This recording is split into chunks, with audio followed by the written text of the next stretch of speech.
Et bien sûr, Canal Algérie devant vous qui va vous accompagner jusqu'à 9h30, 1h30 durant. Alors, on a essayé de vous concocter un programme qui répondra certainement à votre attente. Et bien sûr, on va commencer toujours par un joli bonjour avec un sourire de votre servitrice, on va dire, si ça se dit bien sûr. Donc, bonjour, j'espère que vous allez être avec nous jusqu'à 9h30. Bien aujourd'hui, il fera mi-figue, mi-raisin. On dit qu'on aura un peu de pluie aujourd'hui du côté d'Oran. Eh bien, marhaba biha, comme on dit. Et bien sûr, on commence le bal de cette matinée avec le volet santé, puisqu'on va parler de la journée du mois de novembre et les 2 journées de sensibilisation organisées par l'EHU d'Oran. Alors, sensibilisation contre le cancer de la prostate. Alors, on aura avec nous professeur Yousfi qui sera avec nous ici. D'ailleurs, il est juste à côté de moi, mais vous ne le voyez pas. Vous allez le voir tout à l'heure avec docteur Malik Hafef qui l'accompagne. Et bien sûr, en deuxième volet, ça sera la rubrique de droit avec notre spécialiste juridique Jamila Saber. Il sera question de parler du commerce électronique et ses arnaques. Oui, on a tous été arnaqués d'une façon ou d'une autre quand on achète quelque chose sur Internet. Alors qu'on ne la voit pas, c'est juste virtuel. Donc, il va falloir que vous fassiez très, très attention. Et bien sûr, théâtre, une lecture de 3 ouvrages. On aura avec nous M. Bouziane Ben Achour qui nous fera l'honneur de partager avec moi le plateau en cette matinée. L'événement international de la semaine, on va dire du mois de novembre, puisqu'il a commencé le 1er novembre, c'est la journée, c'est les journées nationales, c'est les journées africaines de la jeunesse. Eh bien, voilà, donc ça s'est passé ici même à Oran, au centre des conventions d'Oran. C'est le PANAF africain des jeunes. Eh bien, vous allez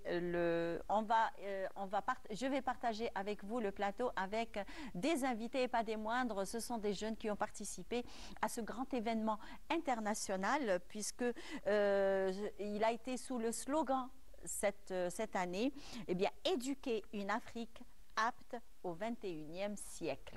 Eh bien, on verra ça et on verra ce qui s'est réellement passé pendant ces 4 jours puisqu'il a commencé le 1er novembre. Il s'est clôturé le 4.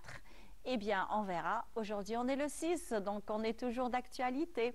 On verra cela tout à l'heure avec notre invité. Dernière ligne droite est le Festival des Beaux-Arts en sa 11e édition. Eh bien, on aura des artistes plasticiens qui seront présents avec nous pour nous parler un petit peu de cette édition qui va commencer du 7 au 10. Donc, demain, l'ouverture et le 10, ça va être la clôture. Et comme d'accoutumé, on commence par une chanson patriotique de Raina Rai.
moi, je commence toujours à parler avec nos invités. Alors, comme je l'ai annoncé tout au début, donc on va parler le volet santé aujourd'hui. Il s'est consacré à la sensibilisation du cancer de la prostate, puisque nous sommes en plein novembre bleu.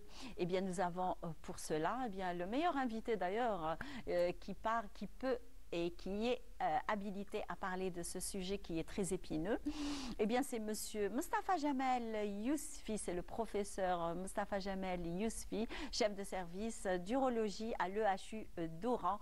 Bonjour. Bonjour. Ça va? Ça va très bien. Vous allez bien? Merci. Très Merci bien. pour votre Très bien. Alors, vous n'êtes pas seul puisque vous êtes accompagné du docteur Melik Hafef. Alors, vous êtes oncologue. Bonjour. Bonjour. Merci pour cette invitation. Merci à vous de l'avoir accepté.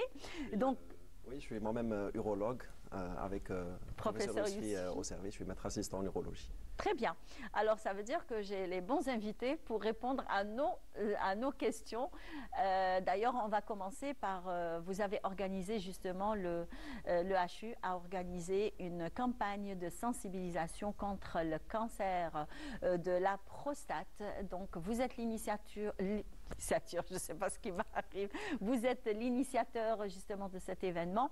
Donc, parlez-nous un petit peu de cette campagne de sensibilisation qui commence d'ailleurs aujourd'hui, donc, et qui se finit demain. C'est-à-dire, on a vu le... Bismillahirrahmanirrahim. Tout d'abord, je vous remercie de cette invitation et votre implication, ainsi que la chaîne Canal Algérie, sur un sujet qui est très très important et qui nous tient tous à cœur. Nous avons commencé l'année passée par faire cet événement et on a vu quand même la réussite de cet événement qui nous a permis quand même de dépister nombreux patients qui avaient un cancer de la prostate. Cette année, on a décidé de le faire, donc de l'organiser le 6 et le 7, notamment au niveau de notre établissement, et ceci sur une autre forme, une autre casquette. Donc, je suis curieuse de connaître cette nouvelle casquette. Actuellement, ce qu'on a rajouté pour le cancer de la prostate, c'est surtout, on va parler et informer sur les cancers masculins. Parce que, à côté du cancer de la prostate, qui est donc le plus fréquent, on a aussi les cancers des testicules, donc, et qui touchent généralement des sujets très jeunes. Heureusement, ça reste un cancer qui est plus ou moins rare, mais dont on doit informer, et aussi le cancer de la verge. Alors, vous savez, professeur Yousfi, c'est quand on dit que ce cancer est rare, c'est là où on trouve beaucoup de personnes atteintes de ce cancer, justement. Oui, effectivement. Et donc, tous les deux, c'est des cancers qui sont un petit peu mal connus. Et surtout, le cancer des testicules qui peut toucher des sujets très très jeunes. Très jeunes. Et dans à partir la de quel âge? À partir de l'âge de 20 ans, 25 ans, oui. Trop jeune même. Oui, trop jeune. Et vous savez très bien qu'il y a tout un protocole à faire, toute une préparation pour qu'ils puissent quand même bénéficier d'un traitement parfois très onéreux, mais aussi penser à son jeune âge, donc sa sexualité, sa fertilité. Donc tout ça fait un peu, donc rend un peu difficile la prise en charge de ces cancers. De ces cancers. Donc, on revient toujours aux journées de sensibilisation. Est-ce que vous pouvez nous parler déjà du déroulement de ces 2 jours et qu'attendez-vous justement de ces 2 jours de sensibilisation? Je vais laisser Allez-y, docteur Melik Hafef. Merci. C'est vrai que cette année, nous avons repensé bien sûr plusieurs détails après avoir fait une première édition, on va dire, publique de ces journées de sensibilisation. C'était l'année dernière, non? C'était l'année passée, voilà. La fin novembre de l'année passée. Tout le monde connaît l'octobre rose, mais pas le novembre bleu. Effectivement. Et donc, on va dire que les événements ont commencé à se démocratiser un petit peu depuis l'année passée.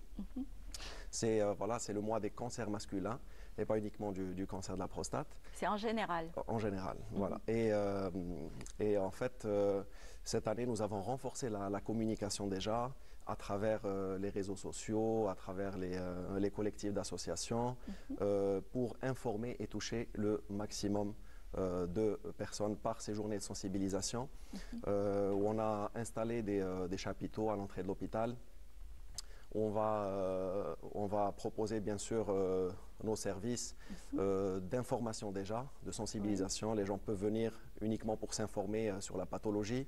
Ne serait-ce que par curiosité. Absolument. Absolument, et c'est le but de ces journées de sensibilisation. Et bien sûr, nous aurons à disposition les prélèvements sanguins pour le dépistage, l'examen par nos médecins, et puis c'est-à-dire les médecins experts du service et de l'hôpital seront présents pour répondre à toutes les questions des patients. Voilà, exactement. Donc, on parle de ces 2 journées de sensibilisation. Donc, sensibiliser, sensibiliser et encore sensibiliser. Donc, et divulguer justement ces cancers, c'est qu'on peut éviter beaucoup de dégâts, on va dire, par la suite, beaucoup plus. Donc, informer, sensibiliser, ce sont les maîtres mots de ces 2 journées de sensibilisation qui vont commencer aujourd'hui, d'ailleurs, à 9 h, normalement, à l'EHU d'Oran. Donc, vous allez mettre des chapiteaux, c'est ça ? Oui, effectivement, il y aura des chapiteaux. Donc, il y a 3 chapiteaux qui ont été érigés au niveau de l'entrée de l'établissement. Et donc, il y aura quand même des chaises. Donc, ils peuvent trouver le grand public, donc tout le confort dont ils en auront besoin. Oui. Et aussi, il y aura des experts donc, qui vont informer sur non seulement le cancer de la prostate, mais sur ces différents cancers masculins. Donc, et aussi, donc, il va y avoir des tests qui vont être faits de PSA et justement, des examens urologiques afin de dépister. Donc, et le dépistage, comme on le sait, se fait à partir de la cinquantaine. Et il peut, parfois, quand il y a dans des situations particulières, descendre plus bas jusqu'à l'âge de 45 ans ou même de 40 ans. C'est-à-dire, quand on dit à partir de 50 ans, ce n'est pas, on va dire, une bonne équation. Oui, quoi. Oui. Donc, ça peut varier. On va dire, c'est tout comme le cancer du sein. Pour les femmes, donc, on peut trouver des sujets atteintes de cancer du sein à partir de 16-17 ans. D'ailleurs, ça a été, on avait reçu le professeur Wafi. Wafi, voilà, oui, c'est bon, le Wafi. Donc, il nous a parlé justement d'un cas qui était très rare, d'ailleurs, le cancer du sein à 16 ans. Donc, apparemment, c'est à peu près pareil. En plus, pardon, il y a une corrélation. Tout à fait, vous faites bien de parler du cancer du sein à ce moment-là, parce que justement, c'est un facteur de risque familial. Ah, donc j'ai bien fait d'en parler. Tout à fait. Ah ben ça va alors. C'est-à-dire qu'un homme qui a des sœurs ou une maman qui a fait un cancer du sein ou un cancer de l'ovaire ou de l'endomètre est plus à risque de développer un cancer de prostate. Il y a les antécédents masculins de cancer de prostate, chez un frère ou le père par exemple, mais également les cancers du sein, de l'ovaire et de l'endomètre chez une sœur ou chez une maman. C'est que vous m'aviez devancé parce que j'allais vous poser cette question justement. C'est que je voulais savoir, est-ce qu'on a, quand par exemple un sujet a un antécédent familial, on va dire, qui a été atteint d'un cancer, n'importe quel cancer. Ce n'est pas obligatoire que ça soit le cancer de la prostate. Donc, est-ce qu'il avait, on va dire, un brin de risque, on va dire, C'est ce qu'on appelle, surtout maintenant, c'est des enquêtes oncogénétiques. Très bien. Et on sait très bien maintenant, et c'est prouvé, qu'il y a des mutations dans les gènes, surtout concernant, il y a une corrélation très importante entre le cancer de prostate et le cancer du sein. Donc, et même, comme l'a dit Dr Hafef, s'il a une sœur ou une maman qui a fait un cancer du sein, ça va permettre peut-être de détecter un cancer vraiment au stade du début, qui, après traitement, on peut obtenir carrément la guérison. Donc, vous voyez l'intérêt réel de cette détection précoce. Au lieu de parler de dépistage, donc, on a la tendance actuelle de parler plus de détection précoce. Très bien. Alors, et dans quel cas le dépistage est obligatoire ? Pour la population générale, c'est à partir de 50 ans. Et c'est un dépistage qui n'est pas un dépistage de masse. C'est-à-dire, selon les recommandations internationales, donc c'est un dépistage individuel, mais quand même l'avantage qu'il peut apporter est très très important. Mais dans des situations particulières, comme on l'a dit, quand il y a des situations génétiques existantes de mutation, à ce moment-là, le dépistage va commencer bien plus tôt, On peut même le commencer à partir de l'âge de 40 ans. Alors, et si toutefois le dépistage est positif, dans quel cas, quel est le lieu de faire en urgence? Ouais. En fait, le dépistage, quand il est positif, on est devant une suspicion de cancer de prostate. C'est-à-dire qu'on a un taux de PSA qui est un peu élevé. Il ne traduit pas forcément la présence d'un cancer. On examine le patient, on croit toucher un petit nodule au niveau de la prostate, etc. Et donc, on est devant un stade de suspicion. Par la suite, il faudra 2 examens pour aller le confirmer, notamment un examen radiologique par une IRM et une biopsie, c'est-à-dire pour prendre des échantillons de cette prostate ou de ce nodule suspect pour justement arriver au diagnostic du cancer de prostate. Ah d'accord, très bien. Donc, mais il y a quand même des pays très avancés, on va dire, scientifiquement, on va dire parlant, ils sont très avancés par rapport à nous. Donc, alors que chez eux, le dépistage n'est pas obligatoire. C'est dans quel cas le dépistage n'est pas obligatoire? Le problème, c'est que dans Ou les alors pays, j'ai mal compris? Oui, non, non. D'accord. Le dépistage de masse n'est pas recommandé. Oui. Il faut savoir que dans les pays très très développés, ce qu'il y a eu, c'est ils ont carrément déplacé le curseur vers un pourcentage de cancer localisé qui est très très important, qui prend la majeure partie. Et pour cette catégorie, on propose des traitements radicaux, que ce soit la chirurgie ou la radiothérapie. Par contre, dans les autres pays, le problème qui se pose, c'est que le pourcentage des stades avancés et métastatiques est beaucoup plus important. Ça veut dire qu'on a tout à faire pour essayer d'inverser un peu le curseur pour augmenter le pourcentage des cancers localisés. Ce cancer aussi ce dépistage a été critiqué parce qu'à l'époque, il y a eu des surtraitements. Pourquoi des surtraitements? Parce qu'il y a des cancers, on va le dire, qui ne sont pas très méchants et ce n'est pas tous les cancers qu'on doit opérer ou faire de la radiothérapie. Donc il y a des cancers qui restent pas très méchants, confinés. Donc à ce moment-là, on peut proposer chez les jeunes la surveillance active, c'est-à-dire on surveille ce cancer. Le jour où il deviendra un peu agressif, on agira. Et pour les gens qui sont beaucoup plus âgés et tout, c'est ce qu'on appelle la surveillance abstention. C'est-à-dire on ne surveille et on agit que lorsque on aura des symptômes et tout. Donc c'est ça la différence qu'il y a. D'accord. Oui. Moi je pensais qu'ils avaient carrément éradiqué, on va dire, le dépistage afin de sensibiliser. Parce qu'en principe, le dépistage est très important. D'ailleurs, aux États-Unis, où il y a eu un surtraitement, parce qu'il y avait des dépistages au début de masse qui étaient très importants, il y a eu beaucoup de cas. Et donc, il y a eu un surtraitement, il y a eu des patients qui ont bénéficié de prostatectomie. On s'est rendu compte que c'était abusif. Et ils sont revenus sur ce dépistage. Mais le problème, c'est sur cette période-là, donc plus d'une décennie, quand ils ont arrêté le dépistage ou le faire vraiment occasionnellement, ils se sont rendus compte que les cancers agressifs ont réaugmenté dans le pourcentage. Et c'est là qu'ils se sont dit... C'est des conduites à tenir qu'on doit recommander. Et il faut le détecter. Mais le fait de le détecter, ça ne veut pas dire agir directement. Au contraire, c'est le cas par cas.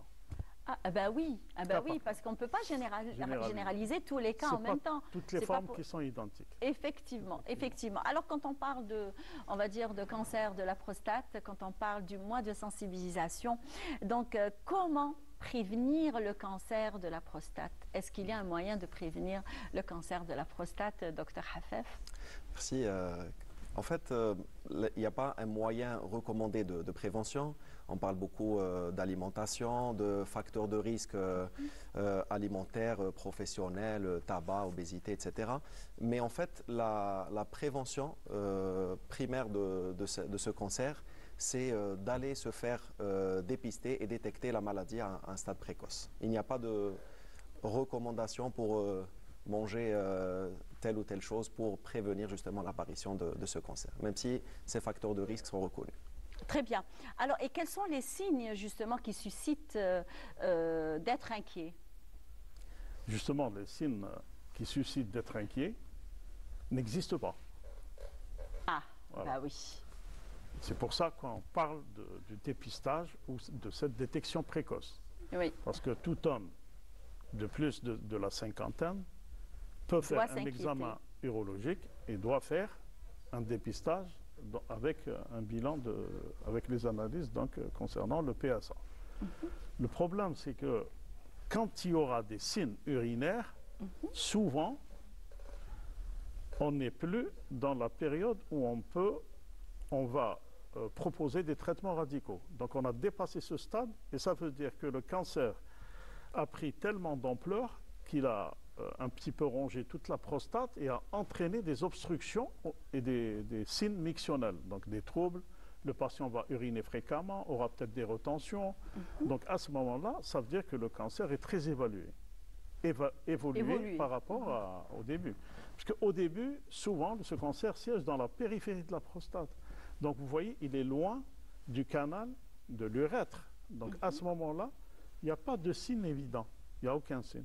Mais quand il va prendre de l'ampleur, il va comprimer un peu l'urètre et c'est là où les signes apparaissent. Ben oui, comme tout cancer d'ailleurs, c'est très... on va dire que le cancer, quand il est là, il est là. Quand il est installé, il est installé. Donc, et quand on parle justement de traitement de cancer, donc quelles sont les nouvelles techniques justement? Nouvelles techniques, nous, au niveau de l'établissement, quand même, on a eu la chance d'avoir tout ce qui concerne donc, la laparoscopie, l'endourologie, etc. Donc on a développé d'une façon très très importante. Nous avons peut-être le plus grand nombre de cancers en Algérie, traités par le service. Et si on voit les chiffres depuis janvier 2023, on a pris plus de 1300 cancers, tout cancer confondu. Et la part du cancer de la prostate a dépassé donc les 450. Et sur ces nouvelles techniques, par exemple dans les cancers du rein, un peu de vessie et aussi de la prostate, ça fait quelques années qu'on fait la laparoscopie, donc toute la célioscopie, ces interventions se font par célioscopie. Donc on a développé de la chirurgie un petit peu mini-invasive et pointueuse. En plus de l'endourologie, qui est un service référent même en Algérie, même en pédiatrie, où on est les seuls à faire les traitements des calculs rénaux et tout pour les enfants. Et si je vais parler aussi au nom, je suis le président du comité pédagogique national de la spécialité d'urologie. Effectivement. Et ça me tenait véritablement à cœur parce que au nom de l'urologie algérienne, je tiens quand même à féliciter Monsieur le Président de la République qui nous a cette année octroyé de 4 robots chirurgicaux donc pour l'urologie algérienne. Et l'EHU fera partie de ces 4 destinataires de la chirurgie robotique. À partir de 2025? C'est un budget de 2024 et très probablement on aura l'appareil 2025. Et tout ça, je tiens quand même à le remercier de son implication et de vis-à-vis de toute la pathologie cancéreuse. Et surtout, on en est fiers de la nomination donc, de la Commission nationale de cancérologie présidentielle et qui fait aussi un travail fabuleux pour la prévention, l'information, la sensibilisation et tout, et dont on ne parle pas beaucoup, mais il faut le dire, quand les gens sont impliqués, surtout les autorités, et ça me tient à cœur parce que depuis janvier novembre bleu de 2023, il y a eu, quand même, on en a parlé, si vous vous rappelez, Iman, de toute la célioscopie qu'on fait. Justement, et ça fait quelques années quand même, je parle de cette chirurgie robotique qui nous tient véritablement à cœur, parce que les robots un peu sont installés dans les pays développés un peu partout. Alors, et là, ça va permettre encore plus des techniques de prostatectomie, de cancer du rein, pas mal de cancers, de les faire d'une façon véritablement pointueuse. Donc je tiens aussi à réitérer mes remerciements. Là, c'est que je suis très contente déjà, parce que là, on voit quand même l'évolution. C'est qu'on essaye d'être au même diapason, justement, des pays qui ont de nouvelles techniques de pointe. D'ailleurs, je pense que vous êtes au courant de ce qui s'est passé dernièrement. Le professeur, alors je ne me rappelle pas du nom, c'est à l'hôpital de Bordeaux et qui a pu opérer un malade qui était en Chine. Donc, il suffit juste d'avoir une bonne connexion, d'après ce qu'il leur a dit. Ça devient possible grâce à la 5G maintenant. Donc, de pouvoir opérer un patient avec ce robot chirurgical, justement. Voilà. Parce que le chirurgien est dans une console et il contrôle des bras robotiques qui sont connectés au patient. Et donc, les bras robotiques peuvent être de l'autre côté du monde. Et le chirurgien, sur sa console, il peut les manipuler avec un délai qui est de quelques millisecondes, rendu possible grâce à la 5G. Et notre président, d'ailleurs, il est à jour avec ça, hein, de toutes les façons. Oui, hein. oui. Il est à jour et il essaye quand même d'aider au maximum pour qu'on puisse au moins faire quelque chose pour ces malades, justement, et de ne pas... des fois, c'est toute une ouverture, etc. Et là, peut-être, ça va minimiser un petit peu les conséquences de l'après-chirurgie, justement. C'est une décision qui est très très forte. Le fait d'impliquer les professionnels, et à ce moment-là, sincèrement, on a vu les choses véritablement changer et ça va vers le progrès.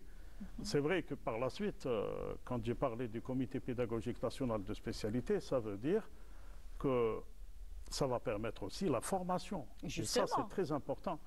Et à titre d'information, notre service, durant cette année 2024, nous avons déjà fait donc, des stages d'immersion donc, pour les urologues du territoire national. Et on prend à chaque fois une douzaine d'urologues qui rentrent avec nous au bloc opératoire et qui passent toute la semaine sur les différents aspects de l'urologie. Donc on a fait déjà l'endourologie concernant les calculs et tout. Nous avons fait la célioscopie, donc la laparoscopie, les interventions pour la cancérologie, notamment la prostate, le rein, la vessie et tout.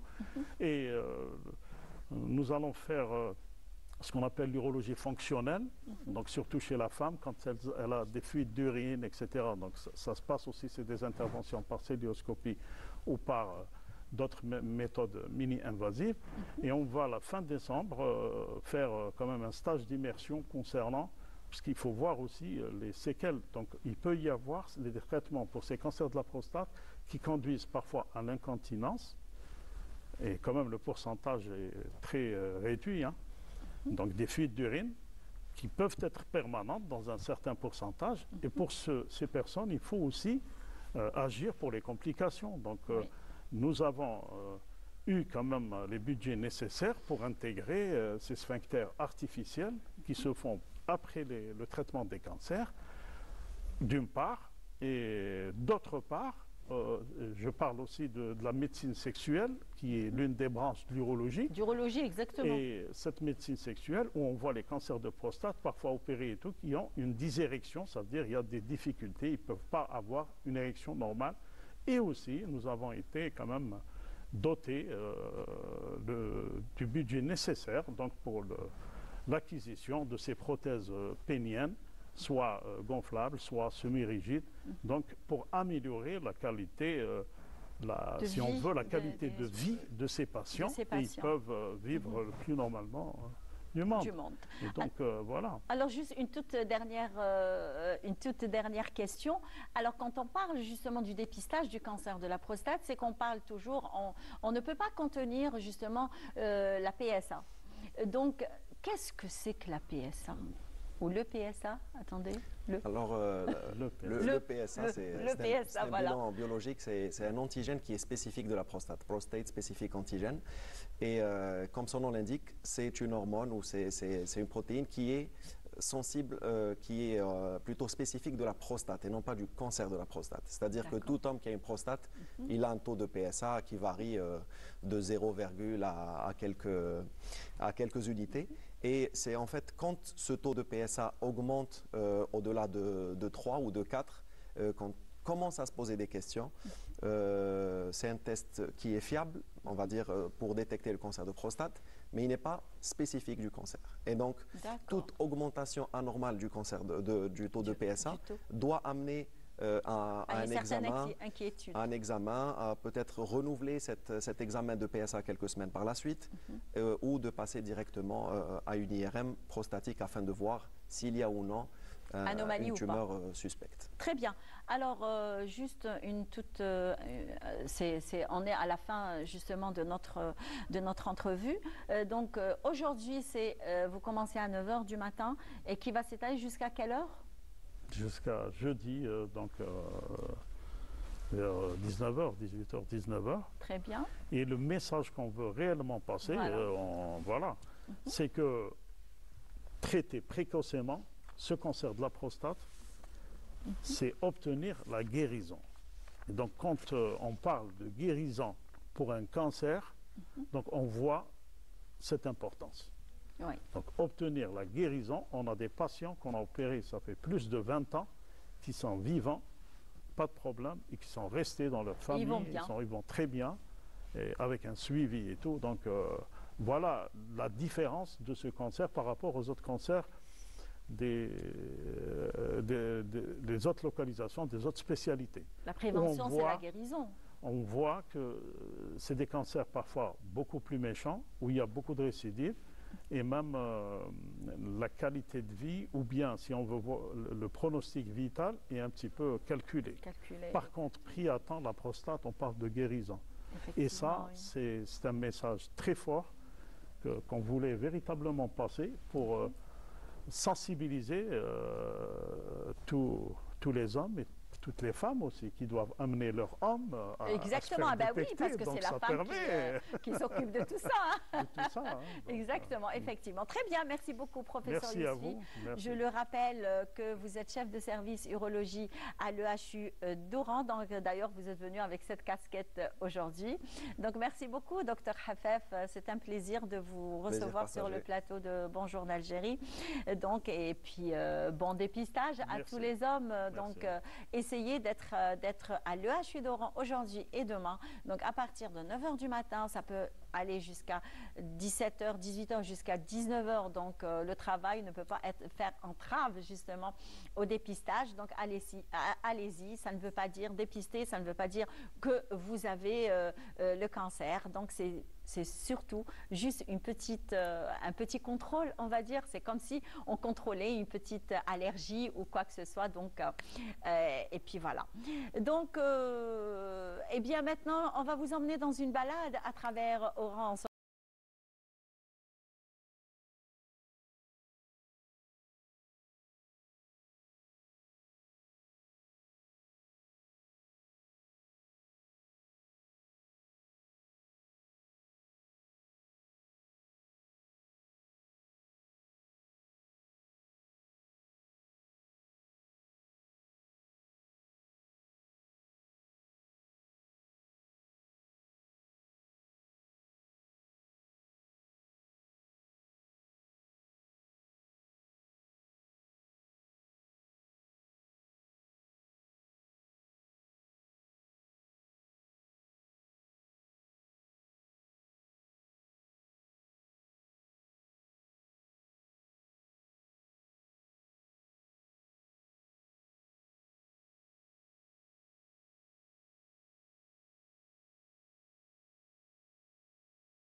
Je commence toujours par parler, d'ailleurs, surtout que le sujet d'aujourd'hui est très passionnant. Alors, tout ce qui concerne justement, alors, c'est le, pardon, le commerce électronique et ses, et ses arnaques surtout. Donc, bonjour, Jamila Saber, au rendez-vous comme d'habitude. Bonjour, chers téléspectateurs aussi. Donc, ça va passer. Oui, c'est bon, un petit ça peu va. d'eau. C'est bon, c'est passé. Voilà. Donc il s'agit du commerce, les arnaques, le commerce électronique. On va faire, on va faire connaître ce que c'est le commerce électronique. Justement. Et surtout les arnaques donc de ce nouveau commerce-là qui est apparu il y a plusieurs années quand même. Et donc qui attise aussi les fraudeurs, les escrocs. Notoire, il y a des escrocs. Il y en a beaucoup. Aussi. Il y en a beaucoup. Alors, qu'est-ce que le commerce électronique? Alors, déjà, on commence par ça. Tout à fait. Donc, le commerce électronique, donc, c'est un commerce qui se fait à distance et par voie de communication électronique. Donc, il n'y a pas de vis-à-vis, il n'y a pas de personne physique, il n'y a pas de contact de personne physique et tout ça. Donc, vous êtes sur des réseaux sociaux, sur le net, tout dépend de quel réseau social et tout ça. Donc, il y a quelqu'un qui a une page web ou une page Facebook ou autre qui vend. Bon, il y a la vente des biens, il y a les prestations de services dans le commerce électronique. Donc, il y a deux catégories de commerce. Donc, ils vendent, c'est-à-dire ils offrent des services. Et de là, donc, on a des gens en face de nous par voie de communication électronique. Il n'y a pas de contact physique. Voilà, c'est ça la définition. C'est de là, d'ailleurs, que il y a... D'ailleurs, c'est juste pas furtif, on va dire. C'est comme si c'était invisible, non palpable. Exactement, exactement. Voilà, exactement. C'est qu'on ne peut même pas les voir comme ça de tout à face. Fait. Ils sont cachés derrière des écrans, un micro, un portable et tout ça. Et de là, donc il y a l'imagination de tous les escrocs. Les personnes mal intentionnées, malhonnêtes, là, donc ils ont l'imagination qui travaille, donc ils se disent on va se faire un argent fou sans travail. Bon, généralement c'est des bras cassés. Hein. Ah bah oui, c'est parce des qu'ils n'ont rien feignants. à faire. Exactement, donc il se réveille à 13h, 14h. Il est sur place, il arnaque, et attention, il fait rentrer des millions et des millions en arnaquant les gens. Ben voilà, oui. Tout à fait. Ouais. Alors, le commerce électronique, c'est-à-dire en Algérie, est régi par la loi 1805, donc, qui est apparue en 2018. Donc, alors, le commerce électronique, Comment ça fonctionne, justement? Ces arnaques, comment ils arrivent à nous? Avant les arnaques, il faut connaître les bases de ce commerce. Voilà. Quand on connaît les bases de ce commerce, c'est-à-dire on évite de se faire arnaquer quand on les connaît. Et on n'arrête pas, il y a des sensibilisations. Moi, je me rappelle, il y a eu la sensibilisation. Ça n'arrive qu'au plus mal, hein, d'ailleurs. Tout à fait. On ne sait pas, on se croit, on se dit non, il ne va pas m'arnaquer. On se croit intelligent, oui. Non, pas question d'intelligence. Et ils sont forts aussi pour arnaquer les gens, pour les mettre en confiance aussi. Voilà. Donc, et ça, on dit les escrocs sont doués pour ça. Ah oui. Donc, mais leur chemin est court, hein, très court. Bah oui. Voilà. De toute façon, comme on dit, c'est que l'arnaqueur, le voleur, le tueur, il laisse toujours une petite trace. Ah, il la laisse. Tout à fait. Ouais. Alors, le commerce, alors quand vous voulez, moi je m'adresse à la population. Je vais essayer de simplifier le langage. Je ne vais pas employer beaucoup de termes techniques. D'accord. Voilà. Oui. Donc, quand vous voyez tout le monde, il est sur Facebook, sur un autre réseau social, donc il veut acheter quelque chose. Du moindre petite chose, petit bien, là, des fois pour nos enfants, pour nous, pour les amis, pour la maison. Donc, quand vous allez sur une page Facebook ou autre, vous voulez acheter quelque chose. Alors, attention, la première des choses, il faut que la personne affiche son identifiant fiscal. D'accord. Chose qu'on ne retrouve pas. Jamais. Moi, j'ai fait toutes les pages Facebook. Je défie quiconque qui affiche son identifiant fiscal. Moi, j'en ai acheté. Ça, c'était pas le bon article. Hein. Alors, ah oui. Voilà. Donc, il y a ça. Il faut afficher. Il faut l'adresse physique et électronique. C'est-à-dire l'adresse du commerçant électronique. Où est-ce qu'il a son, je sais pas, son dépôt, son magasin et tout ça. Ensuite, l'adresse électronique et sa page Facebook ou autre. Moi, je donne l'exemple de Facebook. Oui. Il y a plusieurs. Alors, il y a ça. La deuxième. ensuite, il vous détaille. Et avant, quand il fait l'offre, et vous vous adressez à lui, il vous fait un offre. Ensuite, il vous renvoie un contrat électronique. Vous devez le signer. On l'a jamais fait ça. On l'a jamais fait Surtout pour les biens les quand gros même, achats. Tout à fait. Les voitures, Les maisons. l'électroménager quand Oui, même assez les cher. gros, oui. Tout à fait. L'immobilier, tout ça. Mm. Alors, il doit même pour les voyages aussi. Parce qu'il y a aussi les prestations de services. On voit Voilà. des arnaques, plein d'arnaques. Tout à fait, les agences, Ouais, les pseudo-agences qui disent et tout ça. Pour voyage, le Hajj, voyage autre aussi. je suis tombée sur voyage en Thaïlande à 980 000 dinars. Mais je me suis dit, c'est pas normal ça, 980 000 dinars jusqu'en Thaïlande. C'est pas normal. Et en plus, il vous miroite hôtel 5 étoiles, voilà. Exactement, oui. Donc, alors, demandez, la première des choses, c'est le contrat électronique. Il vous envoie, vous lisez votre contrat électronique, si vous êtes d'accord, vous signez et vous le renvoyez. Il doit tout vous expliquer. Et le contrat doit être lisible, visible et compréhensible. C'est-à-dire, il ne faut pas qu'il emploie des termes. Mais assez ici, confus. il n'envoie jamais de Jamais, contrat. Jamais. Il n'y a pas de contrat, justement. Tout à fait. Il y a les arnaques, là, les victimes d'arnaques qui sont au niveau des tribunaux. Ouais. Alors, il y a ça.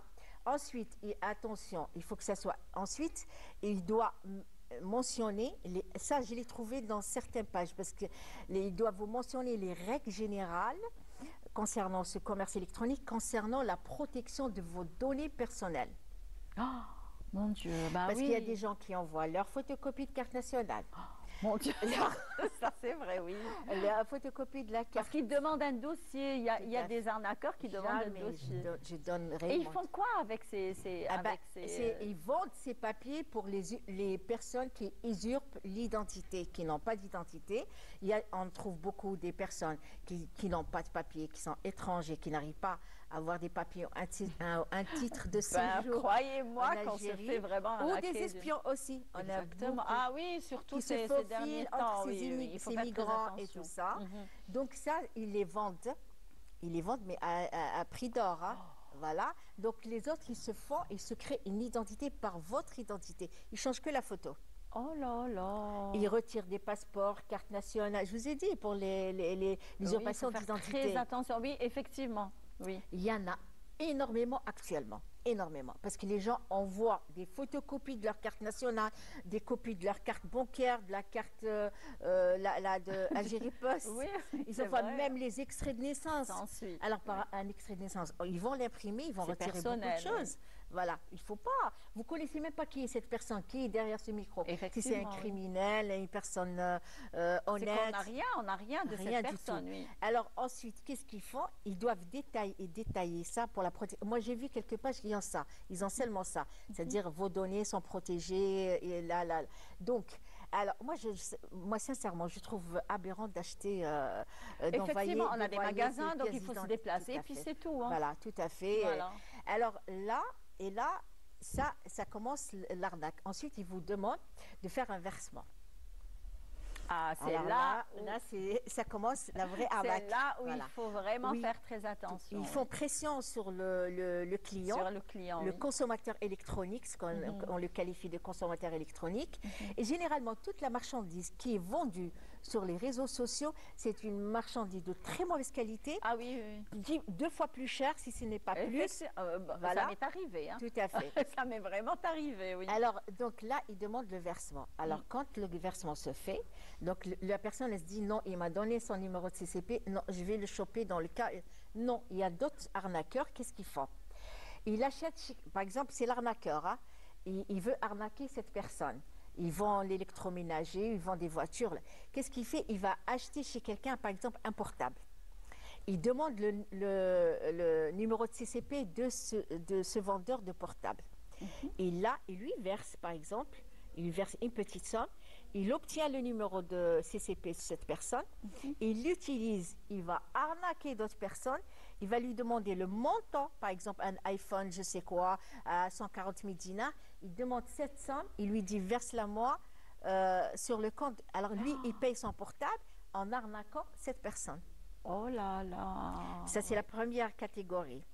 Donc, des fois, les puces, ils vous donnent son numéro de téléphone. Les puces sont volées, carrément. Ils utilisent des puces volées. C'est-à-dire qu'en quoi, ils ne laissent aucune trace. Oui. C'est-à-dire il va vous arnaquer, le numéro CCP, ce n'est pas lui. La puce, donc quand ils vont faire des recherches, il y aura des réquisitions du procureur de la République. Ils trouvent un autre nom de quelqu'un qui a perdu sa puce, carrément. Oui. Donc, il y a ça, c'est pour ça qu'il y a le vol des portables, ils volent les puces. Il y a beaucoup, oui. Il y a des fois, il y a des personnes, il y a une personne qui perd sa puce, il ne fait pas une déclaration de perte. On a eu un cas comme ça. Donc ensuite, ils ont trouvé des terroristes, des vendeurs, c'est-à-dire des vendeurs de psychotropes, des trucs qui ont utilisé cette puce. Voilà. Ah bah oui. Ils lui ont dit, alors ils ont convoqué la personne, le propriétaire de la puce.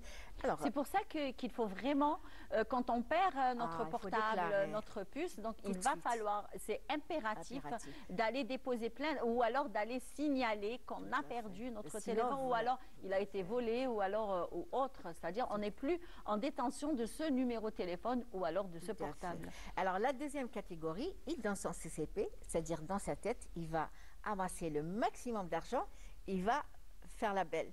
Donc, il va partir clandestin. Donc,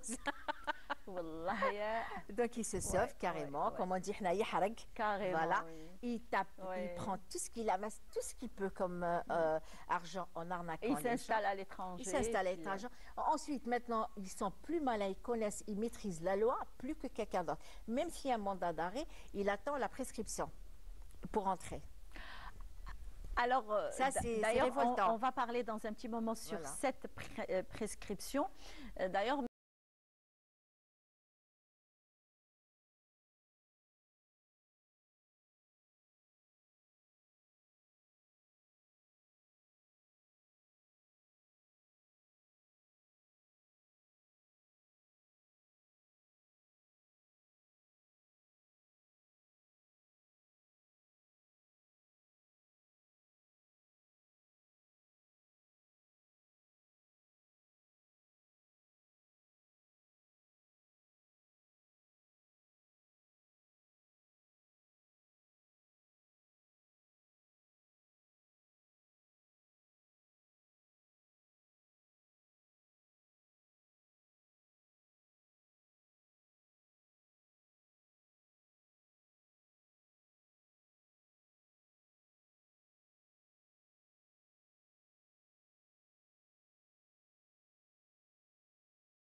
D'ailleurs, je disais à notre assistante réalisatrice et script, Selma Khaledi, d'ailleurs, qui est avec moi toujours en connexion, que on a beaucoup à parler avec Saber Djemila d'ailleurs, quand on parle des arnaques et du commerce par Internet, c'est toujours, on se fait tout le temps arnaquer d'ailleurs. La majorité du temps, moi j'ai acheté deux trucs du net, alors ça a été une catastrophe. D'ailleurs, c'était des couvercles en silicone, d'ailleurs, qu'on trouve dans les magasins à 450 dinars. Tenez-vous bien. J'ai été bien arnaquée. Je les ai achetés à 2900 dinars. Non. Ouais. Je sais, ce que j'ai dit tout à l'heure, les prix sont triplés, quadruplés, plus les frais de livraison. Non, mais c'est trop. Donc, il vaut mieux y aller directement dans les magasins. Il y a plein de magasins et puis ça nous fait du bien d'aller faire du shopping. Demandez, n'achetez pas comme ça, demandez. Et en plus, dans le contrat et parmi les conditions du commerce électronique, il faut, c'est-à-dire le fournisseur, ce qu'on appelle le fournisseur électronique, donc celui qui vend, à travers les réseaux sociaux, il est dans l'obligation de vous calculer le prix net, les frais de livraison à combien, ça vous revient à combien, il vous donne la date de livraison. Voilà. Il doit tout mentionner, tout. Mais là, ils ne le font pas. Non, il ne faut rien. Ils ne le font pas. Parce qu'ils trouvent des gens qui achètent sans revendiquer leurs droits, sans poser des questions, sans rien. Donc, si tout le monde qui tombe là, on montre quelque chose, ça tombe, ça achète, sans réfléchir, sans... Non, c'est... Parce que ce sont des publicités alléchantes aussi. Hein. Oui, mais il faut se méfier parce qu'on n'arrête pas de... Alors, en plus, ils envoient leur carte. Effectivement. Il y a même des personnes qui donnent leur code, hein. Ah oui, ils disent voilà, pour que je puisse actionner ça, je sais quoi. Quand il s'agit de gros achats et tout ça, ils donnent leur code. Donc, c'est pour ça il faut arrêter. Il faut éviter tout ça. Tout à fait. Alors, ensuite, on va passer, je vais expliquer les différentes arnaques, différentes catégories d'arnaques. Ensuite, je parlerai des lois qui réprimandent tout ça. Donc, actuellement, il y a, bon, ça a commencé, mais elle est méconnue, cette nouvelle formule d'arnaque, ce qu'on appelle le phishing ou l'hameçonnage. Le phishing ou l'hameçonnage. C'est-à-dire on lance l'hameçon et à savoir qu'est-ce qui va nous ramener cet hameçon. Tout à fait. Donc nos arnaqueurs algériens, donc ils l'ont copié d'ailleurs. D'ailleurs, oui. Donc, ils l'ont ramené. Ils ont commencé. Moi, j'ai eu vent de cette catégorie d'arnaque en 2021 déjà. Donc ils ont commencé par c'est-à-dire oh mon Dieu, je balbutie par une marque. Vous n'avez pas encore pris votre café? Oui, c'est vrai, je n'ai pas pris. Donc, une grande surface commerciale Alger. Oui. Donc, avec une enseigne connue et tout ça. Donc, ils ont commencé en 2021 par utiliser, ils ont ouvert des pages web et tout ça. Ils ont utilisé comme quoi cette enseigne et donc elle propose des cadeaux, des bons d'achat, attention, de 5 000 à 10 000 dinars et tout ça, et qu'ils doivent envoyer. Donc, ils envoient à des personnes, ils disent voilà, vous avez gagné ça.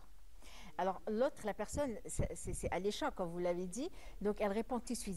Il lui demande d'envoyer une photocopie de la carte nationale ou de sa carte bancaire pour lui faire un versement. Alors, d'ailleurs, vous avez cité justement...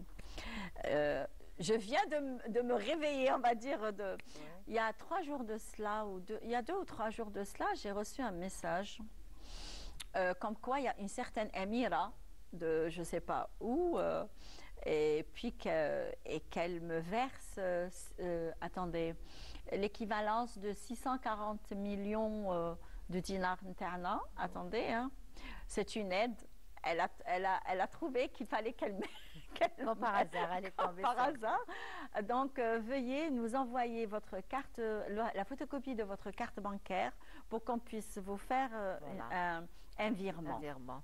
Et le phishing ou ce qu'on appelle l'hameçonnage, c'est une arnaque, une forme d'arnaque spécialement pour voler les données personnelles. Effectivement. Ils ne s'intéressent pas à l'argent, c'est les données personnelles. Personnel, exactement. Ça, c'est carrément, c'est ce genre. Ils l'ont fait aussi avec Mobilis, au Lido. Mon Ils l'ont Dieu. fait dernièrement aussi avec Naftal. Mhm. Ils l'ont fait les grosses boîtes, là, parce que les gens vont croire d'ici, c'est une grosse boîte, ils ont les moyens, donc ils font ça. Non, Ouais. pas du tout. Donc, ils vous envoient à chaque fois, vous avez gagné tel. Telle et telle somme, voilà. Vous allez gagner. Alors, tout ça, c'est de l'arnaque.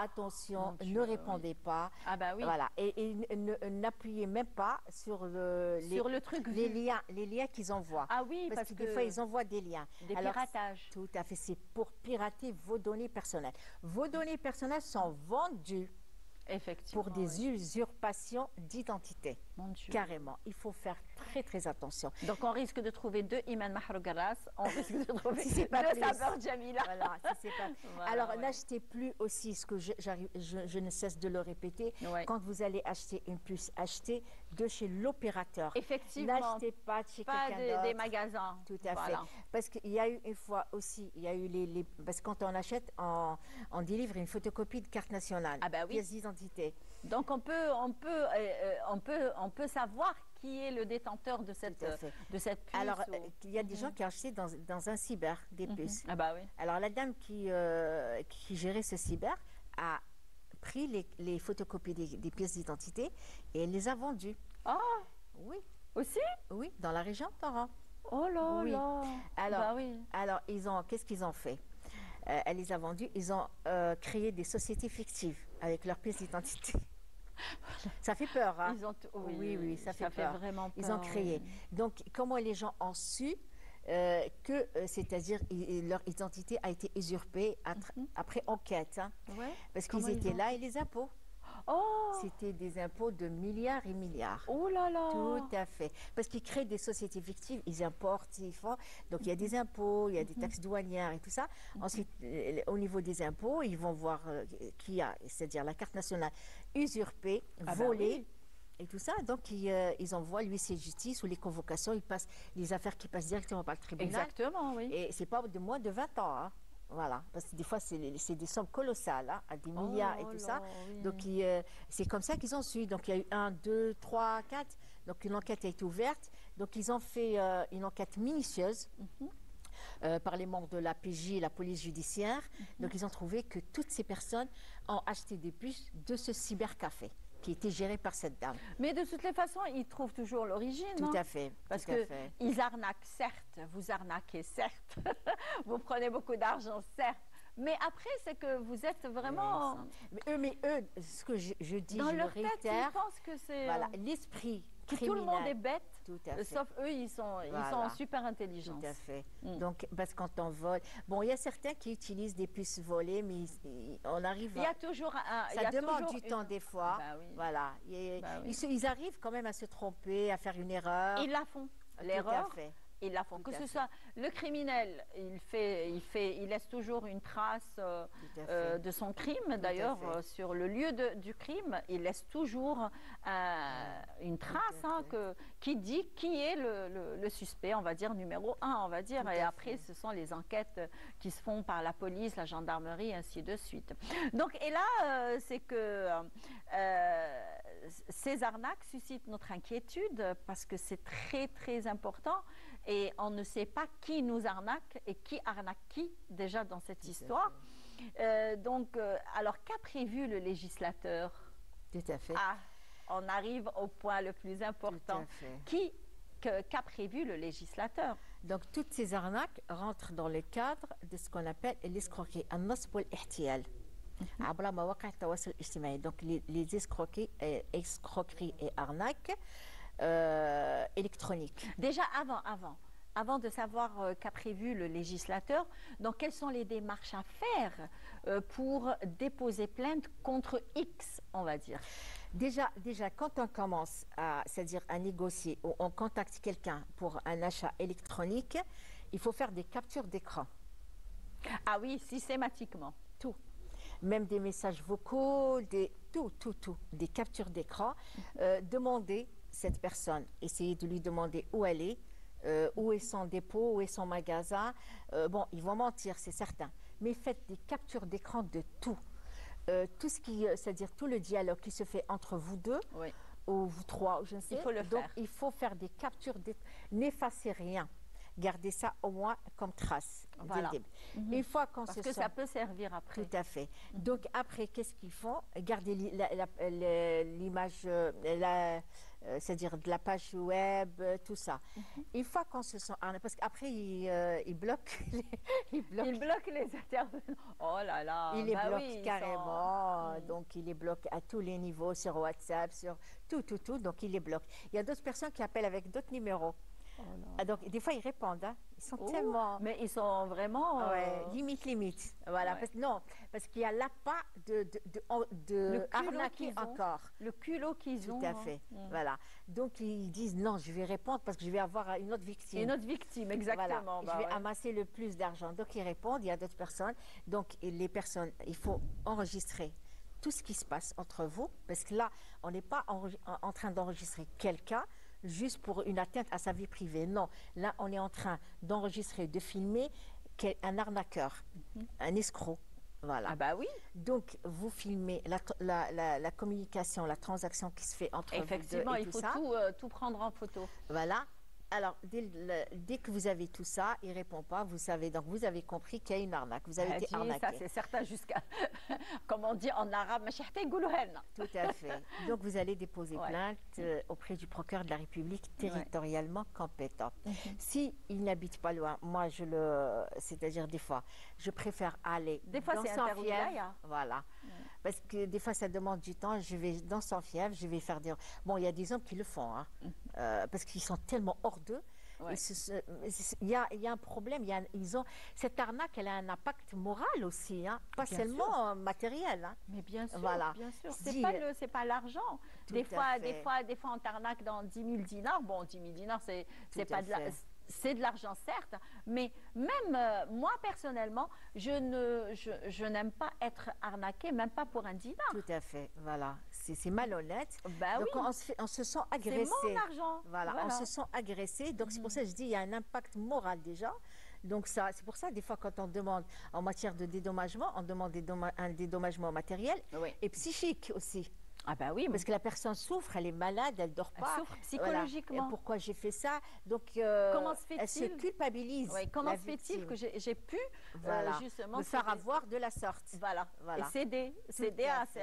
à ce qu'on m'a demandé. Tout à fait. Alors, et quand on cherche ces arnaqueurs, ils ont un niveau, c'est-à-dire d'instruction très limité. Hein. Exactement. Très limité. Ben, c'est ce que je vous ai dit, ça Ouais. arrive au plus malin. Tout à fait. C'est-à-dire, nous, on connaît notre droit, on sait comment ça se passe, Tout à etc.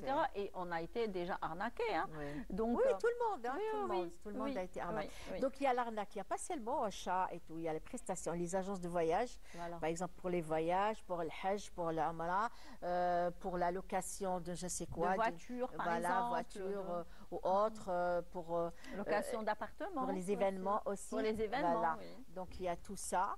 Et il y a aussi les achats, par exemple voiture. Il y a aussi, et maintenant ils vont même dans l'immobilier. Hein. Oui. Donc il vous dit, vous achetez un appartement par crédit, vous versez. Ensuite, non, arrêtez, par crédit. Et vous pouvez payer, Oh là terminer en 2 ans, 3 ans. Non, moi c'est, comme on dit Le dans notre paiement, dialecte, le paiement, oui. orani, chedmed. Hadi, Voilà, moi bah ce que je leur dis, ce que je conseille Bah à tout le oui. monde. Voilà. Ah ben, on passe par la C'est banque. pourquoi donnant-donnant. pas. Voilà. Ben, on fait des prêts bancaires et puis voilà. hein. non, ils Donc, demandent- non, au moins, c'est l'État. tout à fait. Voilà. Tout à Même fait. s'il y a un petit pourcentage. Tout à Et fait. en plus de ça, maintenant, il y a les banques qui font avec Rabh al-Islami. Tout à Voilà, fait. c'est ça. Ouais. Donc, il n'y a pas de riba, il n'y a pas de... Donc, on peut s'adresser à ces banques-là. fait. Donc, arrêtez de dire que, comme quoi, on peut acheter un appartement de main en main. Ouais. C'est pas Et par possible. crédit, vous Par versez crédit, tant, exactement. Voilà, et vous continuez le reste en 2 ans ou 3 ans. Donc il y a ça. Ouais. Alors la loi, qu'est-ce que prévoit la loi? C'est l'article 372 du Code pénal algérien. Donc en matière d'escroquerie sur les réseaux, escroquerie et en particulier les réseaux sociaux, Oui. ce qu'on appelle en arabe al-nasb wal-ihtiyal. والاحتيال. Voilà. النصب Parce والاحتيال. qu'ils utilisent des méthodes frauduleuses et un peu rusées pour avoir... alors là, ça va de 1 an à 5 ans de prison Ferme. ferme. en plus dommages et intérêts qui va jusqu'à, je pense, jusqu'à 200 000 ou 500 000 dinars. Voilà. D'accord. Amende plutôt. Amende, voilà, Sans oui. parler des dommages et intérêts. Des dommages et intérêts Dommages pour et- la c'est- personne. C'est autre chose. Voilà. C'est votre avocat ou la personne, la victime elle-même qui le demande et tout ça. Ensuite, il y a une deuxième peine qui va de 10 ans à 20 ans. Quand C'est il y a- dans quel cas, justement, on peut avoir de 10 à 20 ans? C'est-à-dire quand l'arnaque, quand même, elle est aggravée avec des fortes sommes et tout ça. Ensuite, il y a qui suit ce qu'on appelle les peines successives. Donc, suit cette peine principale. Oui. Donc, la peine de 1 an à 5 ans, ou 10 ans, 1 an à 5 ans et de 10 ans à 20 ans. Il y a les peines, par exemple, il peut être privé de ses droits civiques et civils. Il peut être, tout à fait, il peut pas, c'est-à-dire, et cela, c'est pas pendant son incarcération. Une fois qu'il sort de prison, il purge sa peine. Donc, Oui. à partir du premier jour de sa sortie de prison, il va être privé. Il peut ne pas séjourner dans la ville Ah. de 1 an jusqu'à 5 ans. Le magistrat, voilà. Ouais. Donc le magistrat peut, c'est-à-dire ordonner ça. Il peut, c'est-à-dire, il sera exclu de sa ville où il résidait là, auparavant. oui. Tout à fait. Ensuite, il sera privé de ses droits civiques et civils. Il peut ni témoigner, ni enseigner, ni travailler dans une entreprise publique, ni même pas donner son avis. Il est privé de tout ça. C'est-à-dire, là, le législateur, il va très fort. C'est bien d'ailleurs. Ah ben oui. Ça, c'est l'article 9 bis 1. Donc, le مادة 9 مكرر واحد من قانون العقوبات. Voilà, il sera privé de tout ça. Vous vous rendez compte, ils connaissent même pas ça. Ils connaissent même pas Exactement, oui, les oui, conséquences ils de connaissent leurs pas. actes. Voilà, Tout c'est à ça. fait. Oui, c'est ça. D'ailleurs, je voulais même parler avec vous de la Tout à prescription. fait. Alors, cette prescription qui est d'ailleurs qui a été décidée par le législateur, c'est dans la loi algérienne, c'est-à-dire quand ils dépassent 10 années après on va dire leur sentence, voilà. Donc, ils peuvent même, les personnes qui sont hors le pays, donc ils peuvent réintégrer leur pays et normal, c'est comme s'ils n'ont absolument rien fait. Tout à fait. Donc, ça peut pas, il n'y a pas que, ça dépend. La prescription, c'est-à-dire ça va de l'infraction au délit et au crime. Donc, il y a 3 ans, 5 ans et 10 ans et plus. Donc, Voilà. c'est-à-dire la prescription va avec chaque catégorie de crime. Voilà. Donc, si justement, moi aussi, je suis contre cette prescription. Voilà. Franchement, Voilà, parce il que va maintenant, falloir revoir Tout à fait. peut-être que le législateur va prendre en considération cette loi qui va devoir, on va dire, peut-être la changer d'une Alors certaine façon. qu'il y a certains magistrats qui rejettent la demande de prescription. Ils ne sont pas nombreux, mais ils disent non, il doit payer. Et ils la rejettent. Ah Alors, oui. la prescription, qu'est-ce qu'ils font? Ils arnaquent, ils commettent des crimes, ils commettent des délits. Donc, ils se sauvent, ils sortent, ils vont Voilà. immigrer ailleurs. Exactement. Ils se cachent C'est la ailleurs. belle vie avec l'argent des Tout à personnes, fait. d'autres personnes, oui. Tout à fait. Donc, il sait, c'est-à-dire quelles sont les années c'est-à-dire, à faire, à attendre oui. pour retourner c'est-à-dire, au pays. mon Donc, Dieu. ils reviennent. Moi, j'ai eu Des fois, plein- ils sont conseillés par leurs avocats. Tout à fait. Bah, l'avocat, on lui demande Bah, des conseils. c'est tout à fait Tout à normal, hein. Mais ils connaissent des fois, je vous assure, ils connaissent très très bien ces lois-là. Ouais. Ils sont tellement. Alors, ils partent, ils reviennent quand ils veulent venir. Donc, ils appellent quelqu'un, ils arrivent, il y a un mandat d'arrêt. Donc, il purge son mandat d'arrêt, il reste quelques jours en prison. Il est présenté devant un tribunal et sa peine est prescrite, tout simplement. Tout simplement. Alors, oui. il vole, il arnaque. Moi, je suis contre. Moi aussi, je suis contre. Parce qu'il y a certains criminels, on devrait trouver, c'est-à-dire la prescription, ça reste que pour les gens qui ont une bonne intention. Ashab al-nawaya al-hasana, comme Voilà, on dit. c'est ça, oui, Voilà. oui, Ils c'est sont ça. retrouvés embarqués dans un problème, qui ne sont pas récidivistes, qui ne sont pas. Mais ce genre de criminels, non, on devrait les priver de la prescription. Et la prescription, Effectivement, elle n'est oui. pas que dans le droit algérien, elle est partout. Hein. Oui, oui, oui. Voilà, dans Oui, tous oui, les. oui. C'est une loi voilà. internationale Tout à fait. peut-être. Voilà. Partout, dans tous Donc les. on revient à notre sujet. Alors, quelles sont les démarches à faire justement quand on se rend compte qu'on a été arnaqué? Alors, les captures, si vous On arrivez peut à s'ab- le recontacter par, c'est-à-dire un autre numéro, c'est-à-dire filmer ou essayer d'avoir une preuve. Ensuite, vous allez déposer plainte chez le procureur de la République du tribunal territorialement compétent, et le procureur il va faire des réquisitions. Ils vont voir avec c'est-à-dire ils vont voir ou avec le téléphone ou avec les Donc pages. on part chez la police, déposer plainte. Non, le procureur, c'est mieux. Ah, au Ouais, procureur parce de que la le procureur, il va faire des réquisitions. Voilà. Ce qu'on appelle en arabe at-tiskhiyat. C'est-à-dire il va donner des ordres à la police judiciaire qui va entamer son enquête. C'est-à-dire ou avec un numéro, ils ont un numéro de téléphone, ils vont chercher avec l'opérateur téléphonique ou avec la PC ou autre. Ça dépend Voilà. ce que les personnes ont gardé de cet arnaqueur. Très bien. Donc, il ne faut pas avoir peur de toutes les Pas façons du de dire tout. qu'on a été arnaqué. Ben, ça arrive au plus malin, hein, de toutes les façons. Hein. Donc, on est tous sujets à des arnaques Tout à fait, par tout à Internet. Donc, voilà. Mais il ne faut pas avoir peur, justement, d'aller vers le procureur et déposer plainte contre ces personnes, même si c'est X, même si on ne les connaît pas. Donc, il y a toujours un point Tout à fait. où On la arrivera police... toujours à les Voilà, coincer, exactement, tout la à police, fait. quand elle fait son enquête, Tout donc à fait. elle sait comment faire pour savoir qui est derrière tout ça. Donc le criminel, il est toujours rattrapé derrière Tout à ses fait. délits, derrière ses Par ses crimes, crimes etc. aussi. Exactement. Donc merci beaucoup Saber Djamila, à c'est un vous. plaisir. Donc on se reverra la semaine prochaine avec un autre sujet justement Inch'Allah. qui, on verra bien Inch'Allah, quel sera d'ici le là. sujet de la semaine prochaine. Inch'Allah. Très bien. Alors, une belle, on va dire, escapade musicale, toujours avec Nadia Garfi. On se retrouve juste après. اسمحي لي هالأمي ما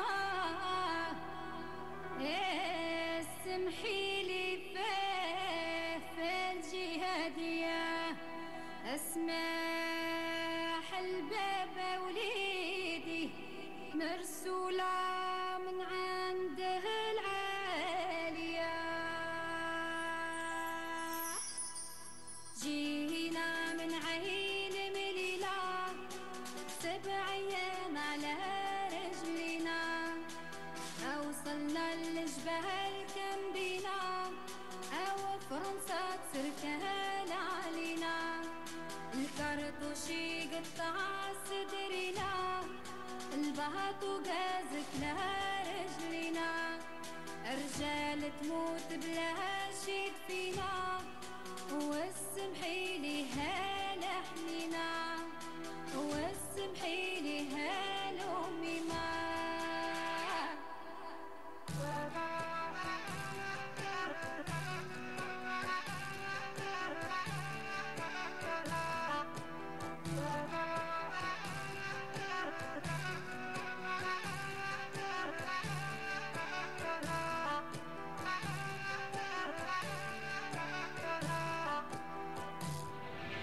والطيارة هاللي بكات في شهر رمضان اللي فات سمعت الأميمة وبكات قالت هذا وليد اللي مات اسمحي لي هالحنينة اسمحي لي فالجهادي اسمح البابا ولدي مرسولة من عند العلي واسمحي لي هالأمي ما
d'accord. Ah ben voilà, non, mon invité me dit, j'espère que je ne vais pas stresser.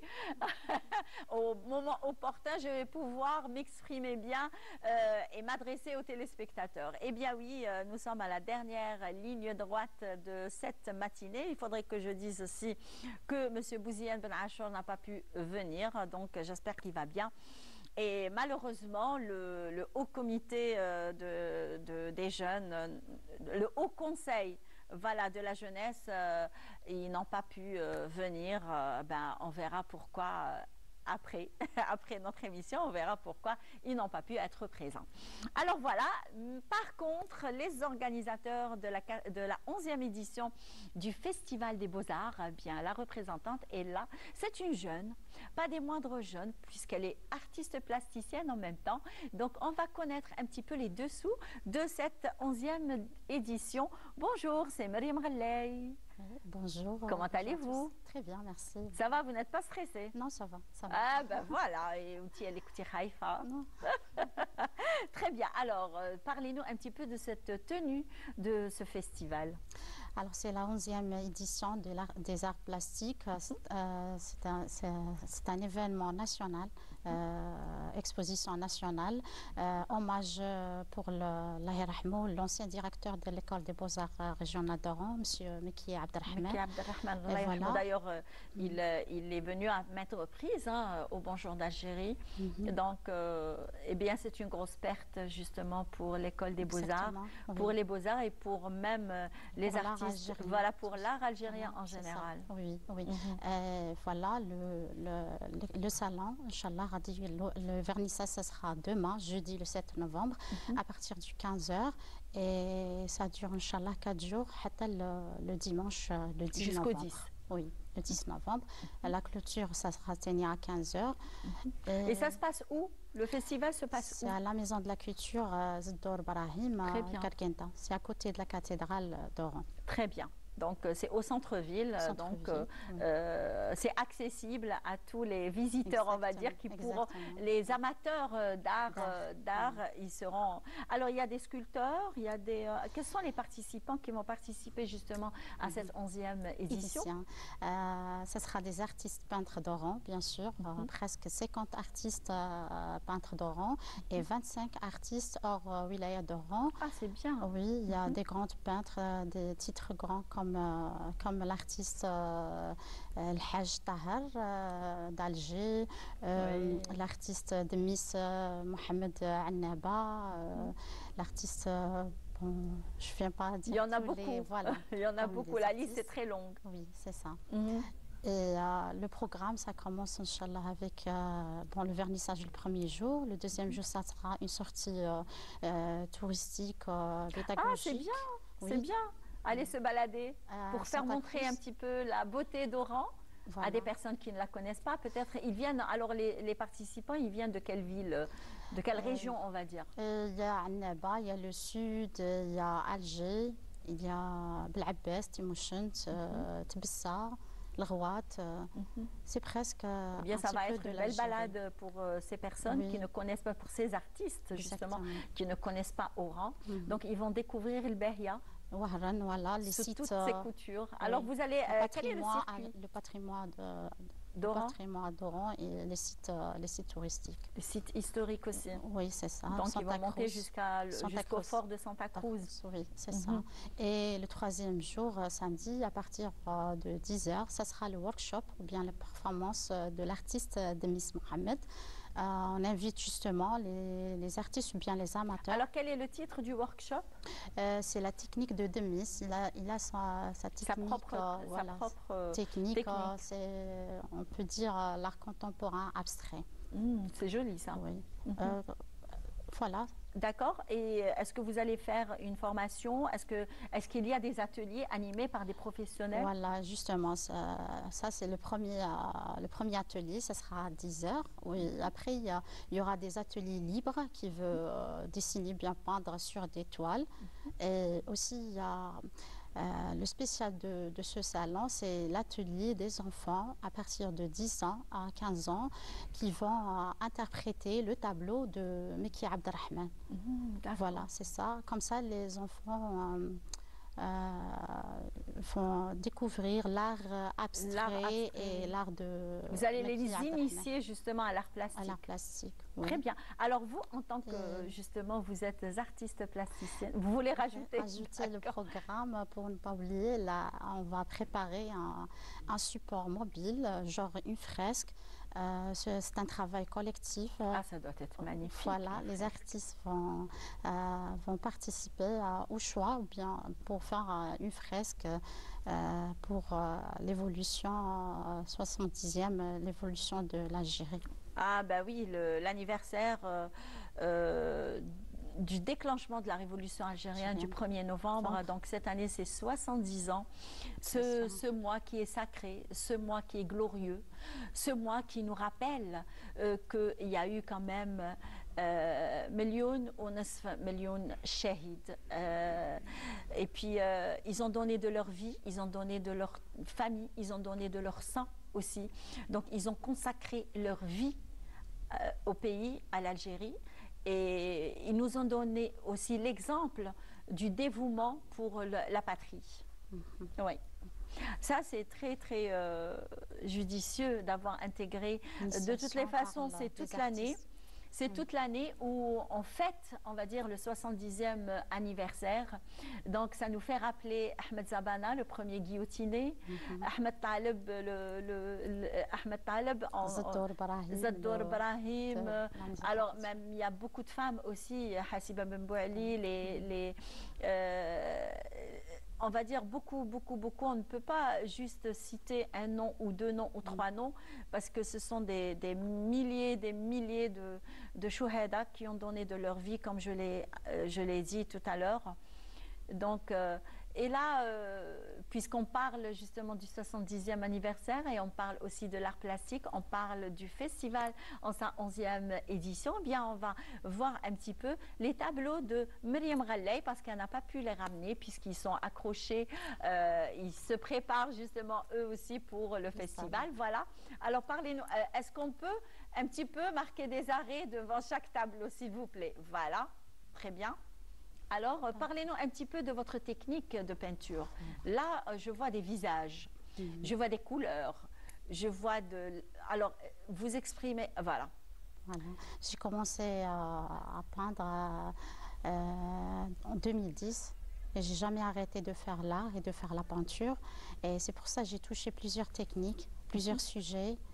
Et surtout, on suit l'actualité parce que l'artiste, c'est un ambassadeur, voilà. Il faut toucher à tout. Effectivement, oui. Alors, votre style? J'ai commencé par l'impressionnisme, oui. J'ai adoré l'impressionnisme et après, je suis allée sur d'autres styles. Maintenant, c'est surtout le contemporain, le moderne. Le moderne. Oui. Vous êtes beaucoup plus sur l'abstrait ou alors sur tout ce qui est... on va dire, parce que j'ai vu des visages qui expriment, vous exprimez des visages, mais qu'est-ce que vous voulez véhiculer comme message à travers ces visages? Les visages, c'est pas vraiment tout le temps les visages, c'est parfois je faisais les portraits. D'accord. Alors, vous utilisez aussi certaines couleurs. C'est coloré chez vous, très coloré. C'est très coloré. J'ai commencé par les couleurs chaudes.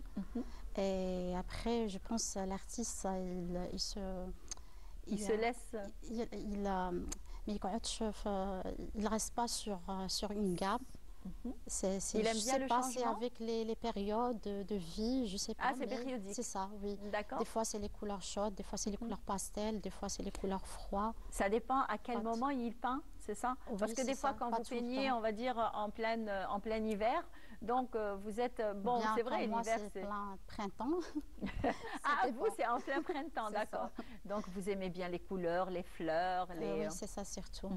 De toute façon, printemps, c'est les fleurs, c'est les couleurs. C'est les coquelicots. Les coquelicots, c'est ça. Oui, je faisais beaucoup de fleurs. Et parfois, je fais des tableaux sur commande. C'est des tableaux décoratifs qui mangolo. Et vous avez des fois, c'est des tableaux pour des concours, c'est des tableaux artistiques. Justement, Voilà. quels sont les concours auxquels vous avez participé? J'ai participé dans plusieurs salons, plusieurs festivals nationaux, internationaux et locaux. C'était à l'Égypte, à la Turquie, Maroc, la Tunisie et aussi l'Europe. Ah, très bien. Parce que surtout, quand on a, on va dire, un petit feeling avec d'autres pays tels que la Tunisie, nos voisins, les Tunisiens, aussi la Turquie qui ressemble, d'ailleurs, l'art plastique algérien, il ressemble un petit peu à l'art plastique turc. Est-ce que vous avez trouvé une certaine similitude entre votre art et l'art de d'autres artistes turcs, par exemple? Exactement. J'ai participé avec un tableau d'une fille mauresque et c'était exprès pour cette exposition à la Turquie. C'était les mêmes presque traditions d'habillement. Voilà. C'est ça. Ben oui, eux, ils ont le caftan royal. Nous aussi, on a le Exactement, caftan royal, le ouais. caftan algérien qui est magnifique, hein, d'ailleurs serti et orné de fils d'or avec des pierres très précieuses. Donc, merci beaucoup, Myriam Ralley. Donc, vous faites partie justement de l'organisation qui a organisé cette 11e édition du Festival des Beaux-Arts qui se déroule à la Maison de Culture Zador Brahim avec plusieurs participants. Donc, on vous invite à y aller justement pour découvrir les artistes plasticiens qui seront présents pour le salon. Voilà, soyez nombreux. À partir de demain, à quelle heure l'ouverture? À 15h. À 15h. Très bien. Alors, on arrive à la fin de notre télématin en cette matinée de la station régionale d'Oran. Nous sommes mercredi, je le rappelle, 6 novembre. Eh bien, on se donne rendez-vous la semaine prochaine de la même station, de la même ville. Ciao et bon week-end.